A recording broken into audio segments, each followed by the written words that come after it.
Hey Brick Bloggeteers, Will here, and today we're looking at set 10302 Optimus Prime. Now before we look at the robot, let's look at some of the accessories. So the first thing we get is the plaque that comes with any set that's kind of styled like a UCS set.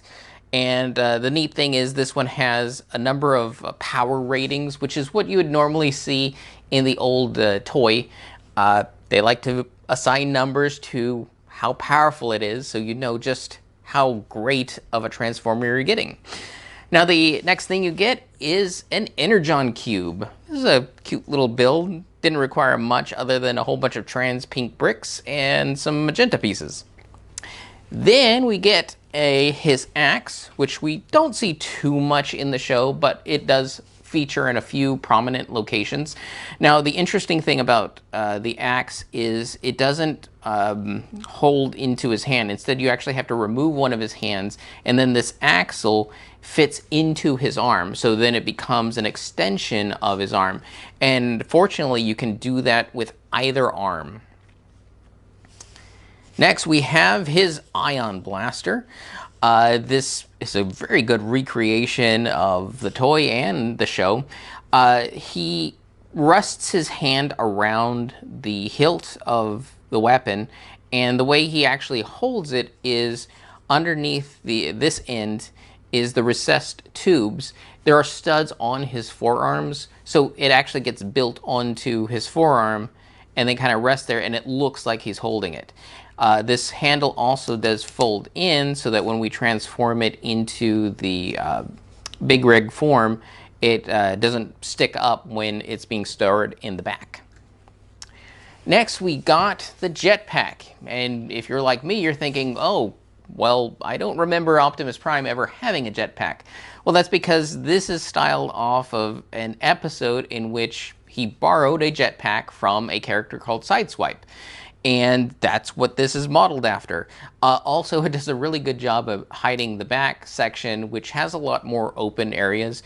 It was like that in the toy, so Lego wanted to create something that would cover that up and make it so that the model looked good from all different angles. Because if you look at the backside, it's just a hollow shell. Then there's one thing that doesn't transform, and that is a tile. The robot has what is essentially kind of like a belt buckle thing, but when it's transformed, he needs a license plate. So that's where this comes in. And so let's look at the robot himself. So a rather large model. Let's go through the whole steps that they teach us about in how to transform this, and you can just see how complex this all is. So they say start with the hands. You want to fold the thumbs back and turn them palm down. That's step one. Step two is attach the legs together. Now there are clips on this leg and bars on this leg. So you will know when they're together because they will actually click together.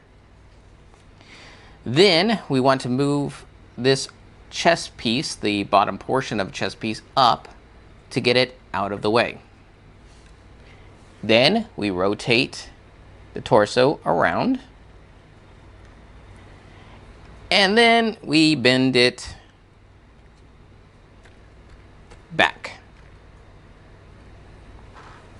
So it rests on the wheels.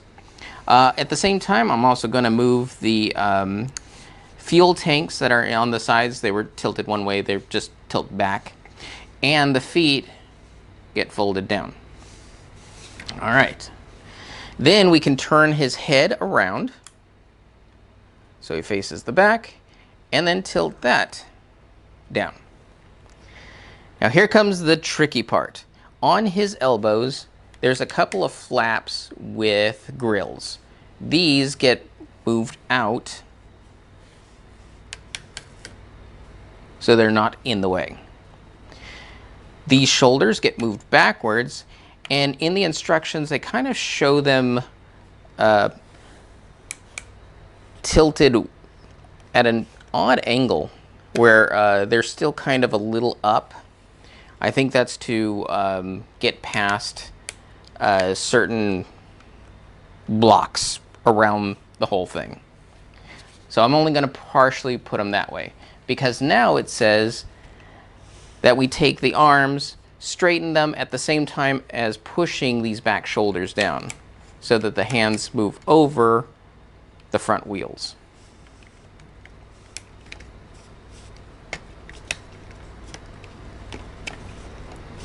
All right, now we can turn these flaps that had the grills down to further cover up the sides. Now we can actually tilt the hands down.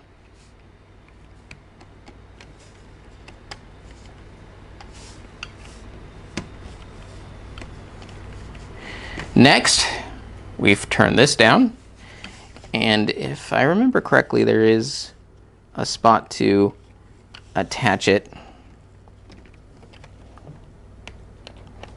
but it doesn't want to seem to line up. Yeah, that'll work. Finally, we remove the tile in the front and replace it with the license plate.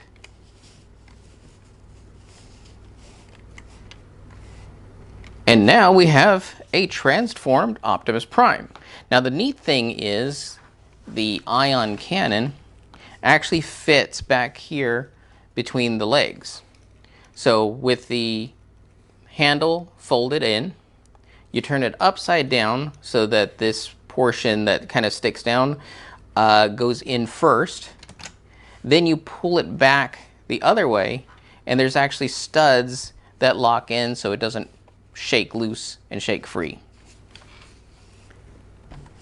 And there you have the transformed Optimus Prime. Overall, this is a fantastic set in terms of what you build. A lot of joints that I haven't seen used in certain ways be incorporated. The legs alone use parts I've never even seen before. Also, I kept forgetting, this opens up to reveal the, what was it? The Matrix of Leadership, which actually does pull out. So if you want to share it with your other own creations and like, oh, you're the leader of the Transformers now, you can do that.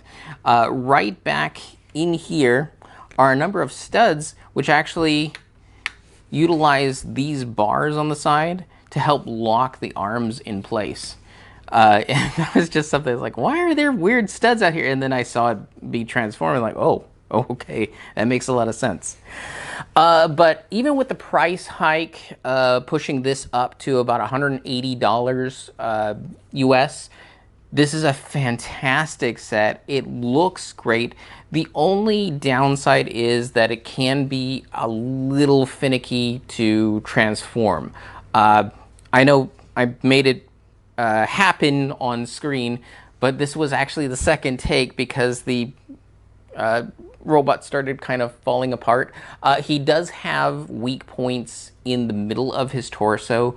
For whatever reason, there's a 4x4 round brick that doesn't seem to want to grip with its studs, despite having, 12 studs to lock into place. I think it's just the amount of weight that's involved. So keep that in mind.